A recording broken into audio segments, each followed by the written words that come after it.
Halo, selamat siang semuanya dan semangat pagi selalu, semangat untuk kita semua. Jumpa lagi dengan saya Lucky Chwason di Jakarta dalam acara yang biasa kita lakukan setiap hari Sabtu ya, tentang kesehatan yang berhubungan langsung dengan banyak peran. Dan seperti biasa saya selalu ditemani oleh seorang teman yaitu Bapak I Gusti Nyoman Iskandar. Apa kabar Pak Nyoman? Sehat luar biasa Pak Lucky. Ya, Pak Nyoman ini juga punya channel YouTube yang bernama Sehat Bersama Nyoman. Beliau juga praktisi hidup sehat tanpa obat, sama seperti kita semua. Dan ada satu teman lagi, Pak Dedi Sunandar. Apa kabar Pak Dedi? Sehat luar biasa Pak Lucky. Saat ini kita akan bahas tentang apa? Batu empedu. Seperti apa sih batu empedu itu? Apakah seperti batu keras gitu atau gimana Pak Nyoman? Dan kenapa sih bisa terjadi dan di mana adanya di dalam tubuh kita? Terus bagaimana bisa terjadi batu empedu? Ya? Apa akibatnya buat kesehatan orang dan bagaimana cara mengatasinya? Apakah bisa diatasi? Penyebabnya gitu Pak. Ya, kayaknya ini kita butuh Pak Nyoman untuk jelaskan. Oke Pak Lucky, terima kasih buat kesempatan ini Pak Lucky. Ya. Begitu juga Pak Dedi ya. Pak Lucky memperkenalkan kita semua tadi adalah praktisi hidup sehat.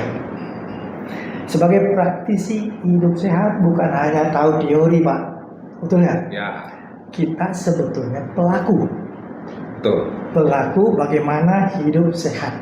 Sebagai pelaku bisa juga salah kalau tidak didasari dengan sedikit pengetahuan. Ya, Dasar-dasar hidup sehat. Yes. Kali ini mungkin kita berbagi salah satu yaitu batu empedu. Kita terpanggil untuk mensosialisasikan apa sih sebetulnya yang dibilang batu empedu. Ya. Kalau kita bicara batu empedu Pak Lucky, gak bisa terlepas dari kantung empedu. Kantung empedu ya. Iya, cairan empedu, batu empedu. Ini tiga hal ini harus kita bicarakan. Ya. Kalau mau tambah satu lagi, kan begitu. Gejala orang terkena batu empedu. Oh. Jadi sebelum batu itu terbentuk ada gejalanya dulu kan ya? Iya. Dari gejala itu kan bisa diketahui dan bisa diambil tindakan kan? Iya. Nah apa sih batu empedu itu? Kita terlebih dahulu harus kenal kantung empedu. Kantung empedu ini bagian daripada organ kita sangat kecil. Kecil. Posisinya nempel di lever, di hati. Begitu. Iya. Nempel di hati adanya di perut sebelah kanan. Ada itu di belah kanan adanya. Iya. Bagian dalam ya. Pastilah. Maksud saya di bagian tengah-tengah tubuh kita atau gimana? Di bawah hati. Iya, di bawah hati. Persis kan nempelnya di hati dia. Begitu. Nah, manfaat kantung empedu ini apa? Kantung empedu adalah sebagai tempat cairan empedu. Oh, jadi di dalam kantung empedu itu ada cairannya. Cairan empedu. Ya. Begitu. Kalau begitu cairan empedu ini dari mana datangnya? Kan gitu. Ya. Yang memproduksi cairan empedu ini adalah hati. Jadi dari hati ke empedu itu ada salurannya. Ya otomatis ada hati memproduksi cairan empedu, kemudian dialirkan ke kantung empedu. Di sini ditampung. Nah untuk apa? Untuk kemudian dialirkan kembali. Oh, lewat hati lagi? Oh enggak, balik lagi. Jadi jalannya lewat saluran menuju usus 12 jari. Jadi belum makan makanan juga Pak ya? Nah jadi menuju usus 12 jari untuk apa? Untuk merubah semua kolesterol ya kan dipecah untuk memudahkan pencernaan. Jadi membantu proses pencernaan ini ya. Benar sekali. begitu. Nah itu. Ya. Jadi kita sudah kenal kantung empedu itu tempatnya cairan empedu. Ya. Kemudian cairan empedu itu diproduksi oleh hati. Mampir sebentar di kantung empedu. Kemudian dialirkan menuju usus 12 jari. Kenapa sih mesti mampir di kantong empedu? Kalau langsung belum diperlukan kan? Nah ini. Jadi Perhentian sementara di situ sementara ya. kapan diperlukan? Oke. Jadi tubuh kita itu pinter, dia tahu kapan diperlukan. Memang tubuh kita ini ibarat sebuah kompleks mesin yang luar biasa, sangat kompleks ya. Jadi, ketika kita makan makanan mengandung kolesterol atau lemak, ya kan? Di dalam makanan itu kelebihan kolesterol. Nah ini perlu dipecah oleh cairan empedu. Ya. Nah ketika perlu dipecah oleh cairan empedu, Pak Luki, ini kantong empedu ini secara khusus dia membuka saluran, mengalirkan, kan sudah dibutuhkan ini, otomatis dia. Kalau begitu ngalir terus dong. Betul. Nah, bisa tekor juga ngalir terus. Ini kapan diperlukan, saat itu dialirkan. Otomatis ya. Sama seperti Pak Luki kapan mau pipis. Ada waktunya kan, ada gimana? Sinyalnya. Itu begitu juga. Luar biasa memang pengaturan otomatis dalam tubuh kita ini. Kalau demikian kita berpikir memang ya luar biasa. Bagaimana itu sistem diatur? Iya. Begitu. Sehingga kapan diperlukan, tepat waktu. Nah yang menjadi problem sekarang adalah ketika diperlukan nggak bisa dialirkan. Mampet tuh. Nah ini dia. Jadi yang nyumbat itu batu empedunya itu. Nah yang nyumbat Kayaknya saya udah bisa tebak. ada sumbatan begitu. Iya. Ya pastilah batu empedu begitu. Bagaimana batu empedu ini bisa Pintar kan saya bisa nampak. proses? Ya Menjadi batu gitu, Pak. Prosesnya gimana sih? Kenapa Kok bisa jadi batu empedu? Kenapa bisa jadi batu? Nah. Coba. Padahal tadi cairan empedu. Iya. Ngandung gara-gara masuk ke kantong empedu kok jadi berubah. Iya, cairan kok bisa jadi batu? Gimana caranya tuh? Iya. Nah, kalau misalnya istirahatnya terlalu banyak, atau kalau misalnya cairan empedu terlalu banyak, ada yang lama mengendap di sana. Nah, lama-lama ada endapan ini dibilang lumpurnya cairan empedu mengeras. Nah mengerasnya ini dibilang batu. Jadi sebenarnya bukan batu, cuma karena ini mengeras ya. Iya mengeras. Ya. Jadi Jadi batu apa ya? Gitu. Kristalan. Jangan lupa ada berapa jenis sih batu empedu? Batu akik gitu. Batu akik. Ternyata batu empedu itu juga bisa dua macam. Oh ya? Satu batu kolesterol.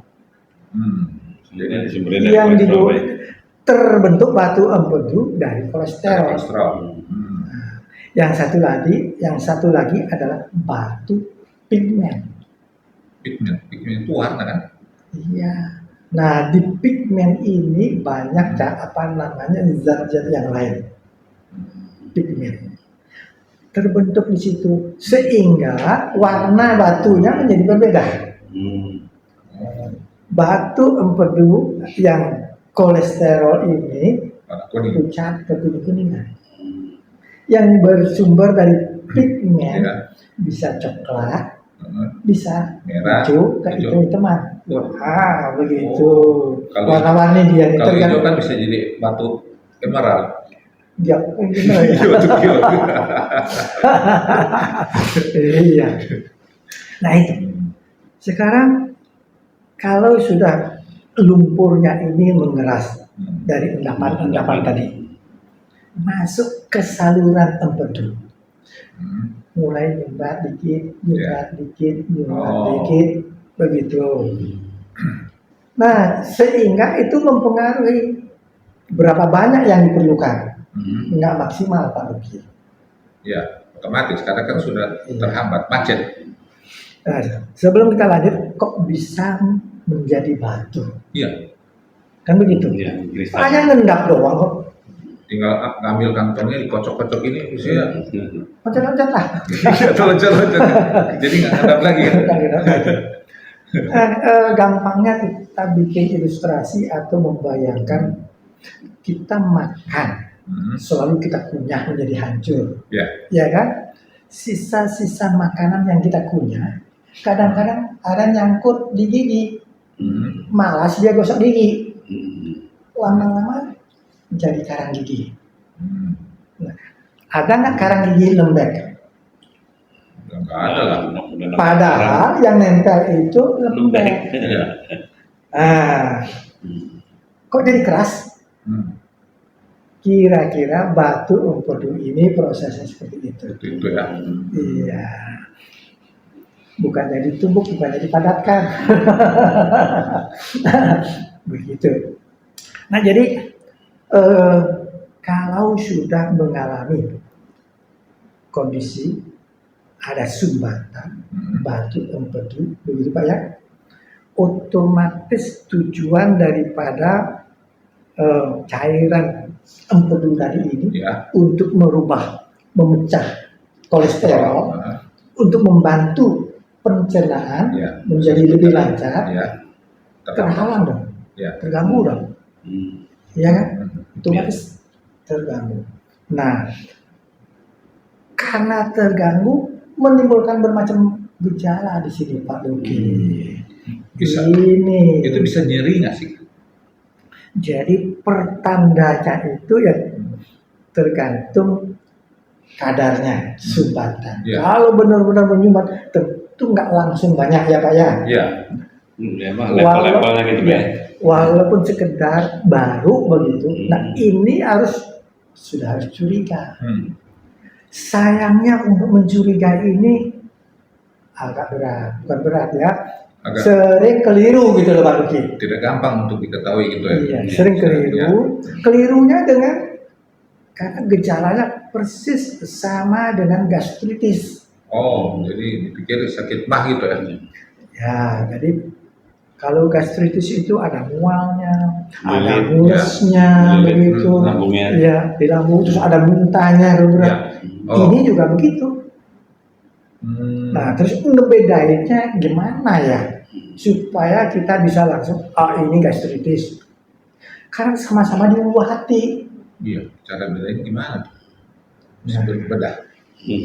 Jadi satu yang membedakan Pak Luki, kalau terkena masalah batu empedu, sumbernya tuh tempatnya itu pasti di perut sebelah kanan, Ya. persis di bawah tulang iga. Ya, menikah. Iya, persis di bawah tulang iga. Kalau udah sakit di situ, patut kita mencurigai ada problem di batu empedu. Gimana dong dengan gastritis tadi? Ya. Tidak ada yang di sebelah kanan. Ya, Ya, sebelah harus di kiri. lambung. Lambung. Iya, Lambung di sebelah kiri. di tengah kan. Tengah. Iya. Lambung Jadi, tengah. jadi seperti itu ini persidik kanan. Itu Pak Deddy lambungnya gede. Ada lambungnya. Lambungnya gede. Balon itu. Lambungnya ada balon. Nah di sebelah kanan, terus seperti apa? Ya saya bilang tadi sama gejalanya seperti gastritis Pak ya.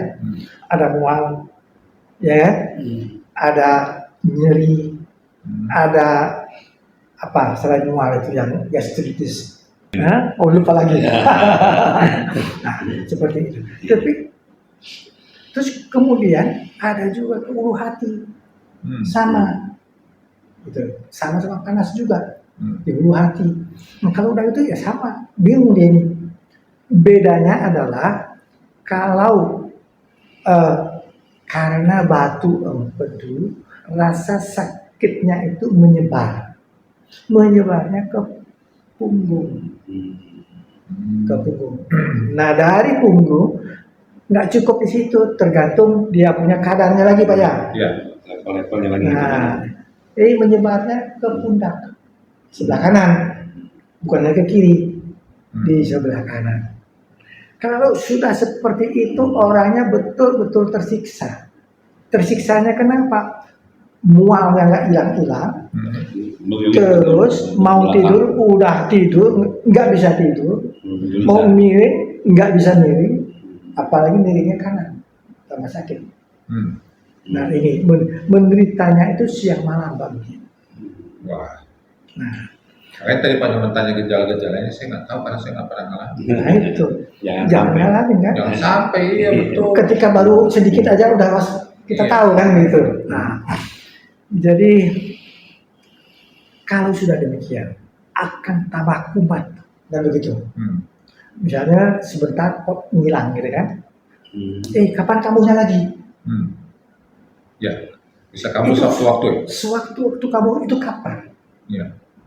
Ini yang perlu banget diwaspadai. Karena kita nggak tahu.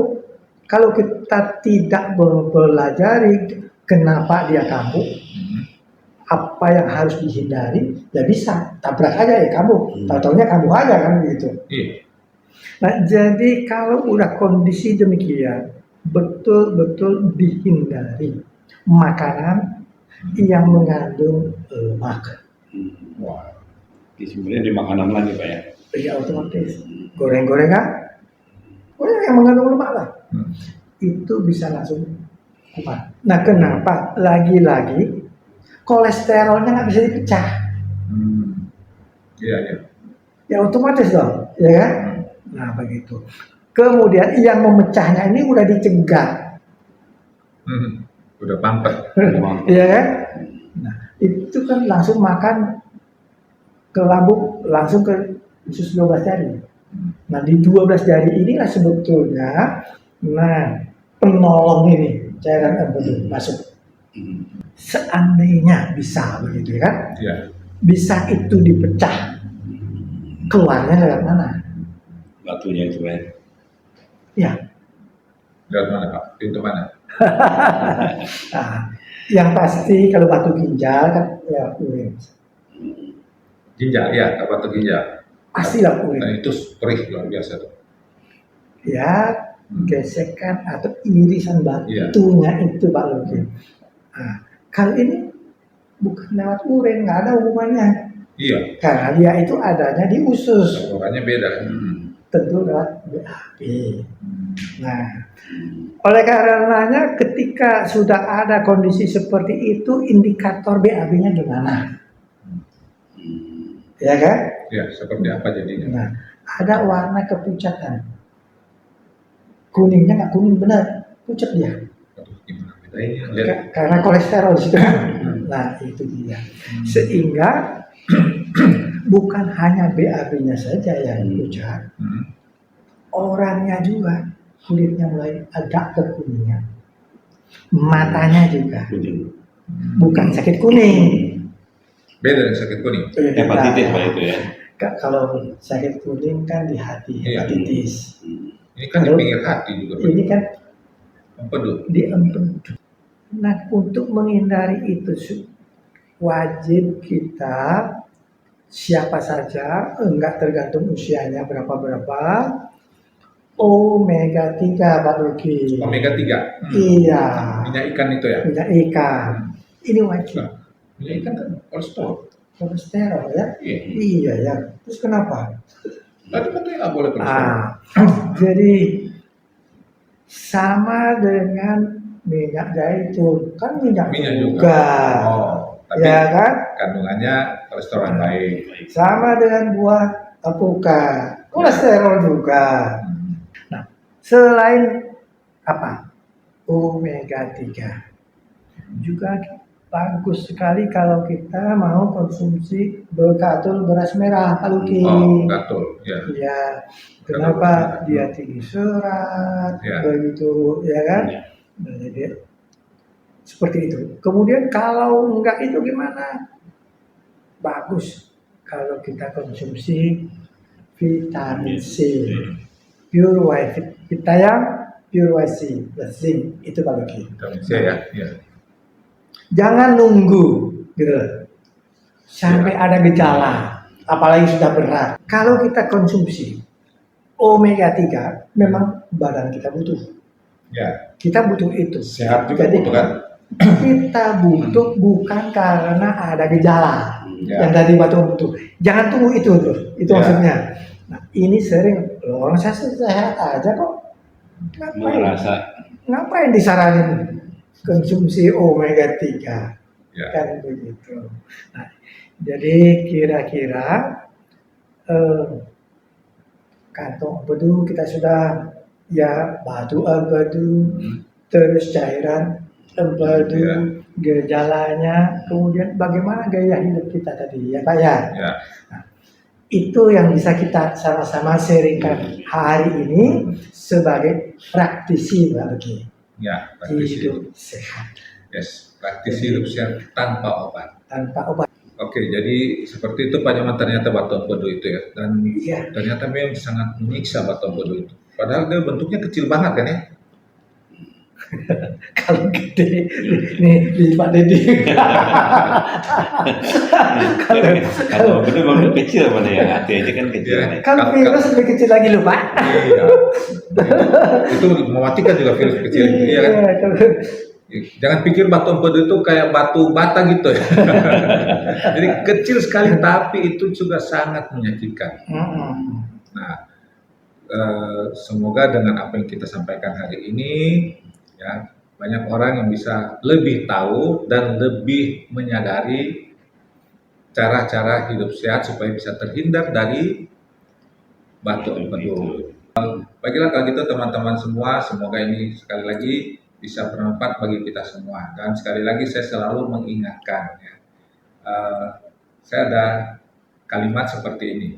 Kalau Anda sehat, yang paling pertama menikmati adalah diri Anda sendiri. Setelah itu keluarga inti Anda, yaitu siapa? Orang tua, anak, suami, istri. Setelah itu kerabat, nah, om, tante, sepupu, 2 pupu, 3 pupu ya, dan seterusnya. Selanjutnya siapa lagi? Teman-teman. Ya kan, kalau teman sehat, kalau ada orang sehat, teman kita sehat, itu juga senang kan? Ya, Sebaliknya kalau Anda sakit, yang pertama kali menderita siapa? diri sendiri. Diri Anda sendiri. Setelah itu keluarga inti Anda kan? Orang tua, anak, suami, istri. Setelah itu kerabat-kerabat lagi, om, tante, sepupu, dan lain-lain. Dan teman-teman. Kalau kita ada teman yang kurang sehat, kita juga prihatin kan ya? Betul. Ya kan? Nah, apalagi kalau yang sakit itu adalah si pencari nafkah. Ini selalu saya wanti-wanti loh. Jangan sampai si pencari nafkah ini sampai terganggu kesehatannya. Dan pencetak uangnya nih. Iya, gitu. Makanya pola hidup sehat perlu kita pelajari dan perlu kita praktekkan. Oke teman-teman, semoga ini bisa bermanfaat bagi kita semua. Sekali lagi dan terima kasih atas semua perhatiannya. Sampai jumpa lagi. Terima kasih Pak Nyoman. Oke Pak Luki. Pak Dedi. Terima kasih Pak Dedi. Oke.